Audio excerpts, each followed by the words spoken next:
Saudara-saudari, selamat berjumpa. Saat ini saya ingin mengajak Anda semua merenungkan adorasi sebagai saat repetitio, saat pengulangan. Pengulangan akan perjumpaan Tuhan yang bangkit, yang menjadi pengalaman pribadi kita. Saya terinspirasi dari bacaan pertama Hari Raya Kenaikan Tuhan dari Kisah Rasul bab 1 khususnya ayat 8. Ketika dikatakan sebab selama 40 hari Ia, yaitu Tuhan Yesus, berulang-ulang menampakkan diri dan berbicara kepada mereka, yaitu para murid, tentang kerajaan Allah. Selama 40 hari Yesus berulang-ulang menampakkan diri kepada para murid. Pertanyaannya, mengapa menampakkan diri berulang-ulang? Kok tidak sekali saja? 40 hari lagi. Berulang-ulang atau mengulangi itu kan sesuatu yang sangat sehari-hari. Coba kalau kita lihat acara harian kita. Habis tidur, bangun pagi, ku terus mandi. Kayak anak-anak tidak lupa menggosok gigi, ya kan? Tapi kalau yang ikut ibadat bacaan 2:30 atau jam 3, apa yang dibuat? Atau jam 2 itu bangun tidur langsung doa, hebat sekali. Kita juga kalau kegiatan apapun kita selalu mengulang-ulang. Makan ya seperti itu, berjalan ya selalu langkahnya gitu-gitu. Kita nggak usah mikir lagi karena kita ulang-ulang. Tapi justru dengan mengulang-ulang itu kita bisa fokus ke hal lain, hal yang lebih penting, hal yang lebih pokok dan mendalam.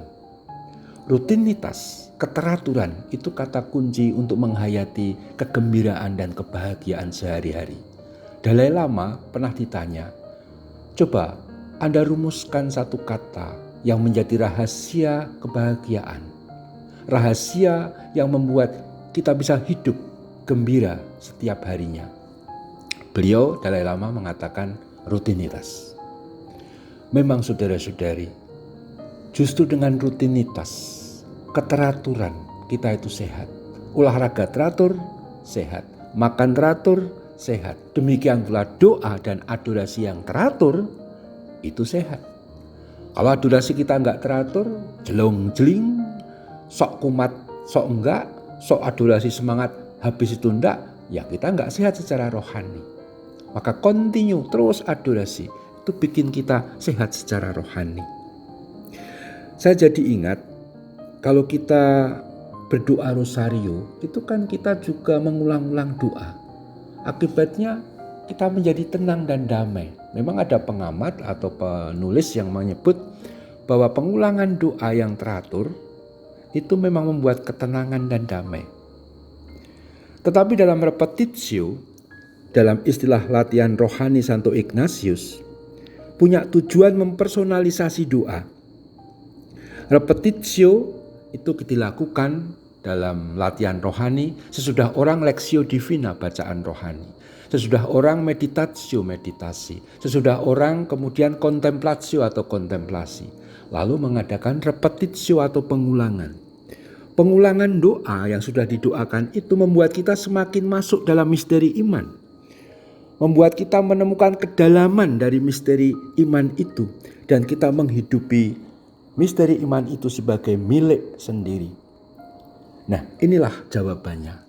Mengapa Yesus berulang-ulang selama 40 hari menampakkan diri kepada para murid, yaitu agar para murid mengalami perjumpaan dengan Yesus yang bangkit itu sebagai pengalaman pribadi. Sebagai pengalaman yang membuat mereka mantep, mengendap, luas, dan yakin secara personal Tuhan memang sungguh bangkit. Lalu 40 hari memang menunjuk angka persiapan yang utuh. Ingat, Yesus ketika sebelum berkarya juga berpuasa 40 hari lamanya. Nah, kini gereja yaitu para murid menantikan Roh Kudus dan sebelumnya selama 40 hari dipersiapkan Tuhan juga. Karena nanti dengan Pentakosta gereja lahir dan diutus mewartakan Kristus. Maka 40 hari itu masa persiapan yang utuh, yang mantap, yang katakanlah menjadikan mereka sungguh mengalami dan yakin Tuhan Yesus sungguh bangkit menjadi pengalaman pribadi? Ini jawabannya. Mengapa pasti perlu Roh Kudus?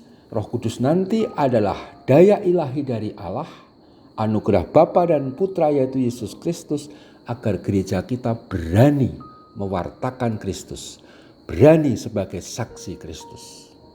40 hari sebagai saat untuk mempersiapkan supaya pengalaman kebangkitan menjadi pengalaman pribadi. Peristiwa Pentakosta menjadikan mereka siap diutus. Nah, adorasi selalu kita lakukan setiap hari.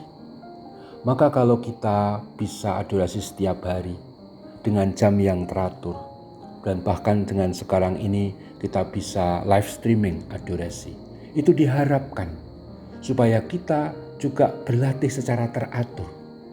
Karena hidup rohani kita hanya hidup dan sungguh-sungguh sehat kalau kita teratur berdoa.